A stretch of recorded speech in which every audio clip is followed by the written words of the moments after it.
जब संपूर्ण वैभव होते हुए भी प्रभु श्री राम का मन व्याकुल था, तब गुरु वशिष्ठ के ज्ञान ने उन्हें विषाद से बाहर निकाला।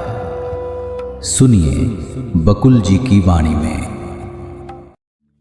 जय श्री राम। स्वागत है। और आज तो हम मोक्ष के द्वार के 4 द्वारपालों में से तीसरे द्वारपाल के बारे में जानेंगे। तो आत्म संयम, आत्मनियंत्रण 1, अनुसंधान 2 और आज फिर तीसरा होगा। आज 30 जनवरी का श्लोक क्या है?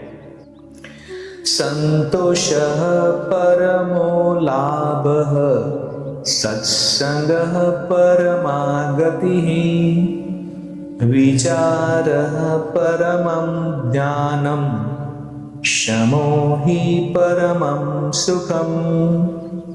अर्थ है, संतोष इनमें से सर्वोत्तम उपाय है।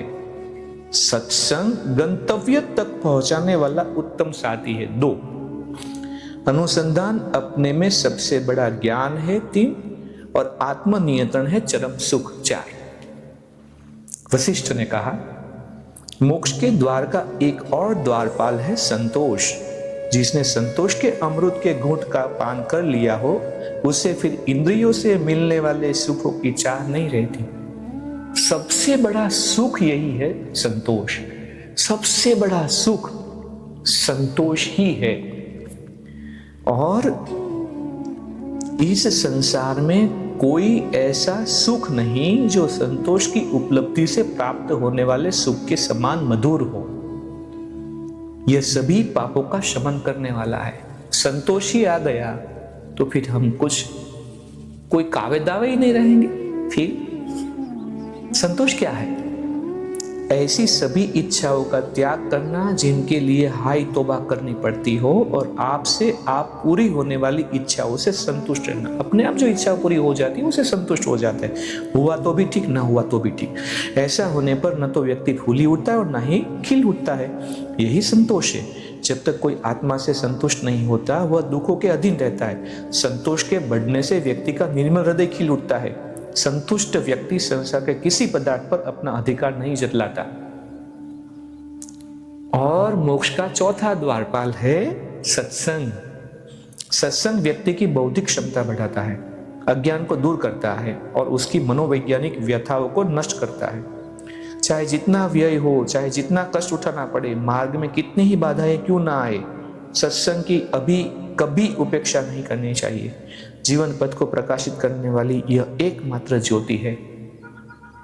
दान, तप, तीर्थ यात्रा और धार्मिक कर्मकांड की तुलना में निश्चय ही सत्संग सबसे उत्कृष्ट है। सत्संग जिस पवित्र आत्मा को सत्य की अनुभूति हो चुकी हो और जिसके हृदय में अंधकार निकल चुका हो, उस पूर्ण पुरुष की सेवा अर्चना व्यक्ति को तन मन से करनी चाहिए। जो लोग पूर्ण महापुरुषों का अनादर करते हैं, वे अपने लिए घोर दुखों का आमंत्रण करते हैं। संतोष, सत्संग, अनुसंधान और आत्मनियंत्रण, ये ऐसे 4 उपाय हैं जो संसार सागर में डूबते हुए की रक्षा करने में निश्चित रूप में सफल होते हैं।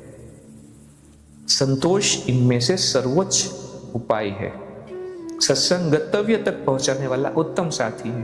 अनुसंधान अपने से बड़ा ज्ञान है और आत्मनियंत्रण है परम सुख, चरम सुख।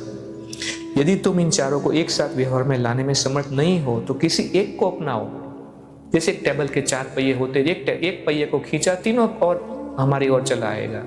तो किसी एक को अपनाओ तो भी ठीक है। एक को दक्षतापूर्वक कार्य में परिणत करने पर अन्य 3 भी तुम में आ जाएंगे। पूर्ण ज्ञान तुम में आपसे आप प्रवेश पा जाएगा।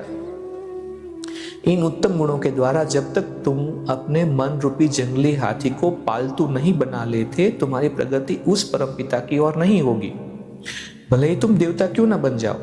इसलिए हे राम, तुम्हें इन महान गुणों को अपने में विकसित करने का प्रयास करना चाहिए। 4 द्वारपालों के जरिए जो इन गुणों से युक्त होता है, वही मेरी उन शिक्षाओं का ग्रहण कर पाएगा जिन्हें मैं तुम्हें प्रकट करूंगा। हे राम, तुम सचमुच इन 4 गुणों से संपन्न हो। और हमारे गुरुदेव कहते हैं कि हम भी सब लोग इस 4 गुणों से संपन्न हैं, सिर्फ हमें जागृत रहना है। यही तो गुरु कृपा है। इसी के साथ आज के इस मणि के को यहाँ पे विराम करते हैं और फिर कल वापस क्या होता है देखते हैं अगले मणि के में इस महाग्रंथ में क्या होता है।